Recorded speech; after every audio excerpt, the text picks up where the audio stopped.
রূপাকে বলে, তোমার বাবার পাশে তোমার মাকে আমরা কেউই সহ্য করতে পারছি না, তাই তুমি তোমার মাকে নিয়ে অনেক দূরে চলে যাবে, আর এতে তোমায় সাহায্য করবে তোমার যমজ বোন অলি। তুমি তোমার মাকে নিয়ে অন্য দেশে চলে যাবে, আর অলি সূর্যকে নিয়ে অন্য দেশে। একথা শুনে রূপা অবাক হয়ে যায়।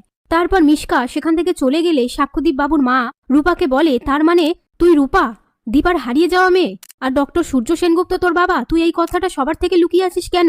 রূপা বলে, আমি চাইলে এই কথাটা কাউকে বলতে পারবো না। সেই মুহূর্তে দীপা এসে বলে, রূপাকে নিয়ে কথা হচ্ছিল শুনলাম। তখনই সাক্ষ্যদীপ বাবুর মা কথাটা ঘুরিয়ে দেয়।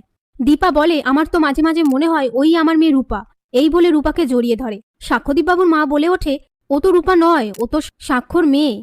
এই নিয়ে তাদের মধ্যে কথা হতে থাকে। ওদিকে সোনা আরিয়ানকে নিয়ে কল্পনা করতে থাকে যে আরিয়ান সোনার সামনে এসে সোনাকে গোলাপ দিচ্ছে। হঠাৎ করে সোনার কল্পনা ভেঙে গেলে সোনা বলে, এটা আমার সাথে কি হচ্ছে?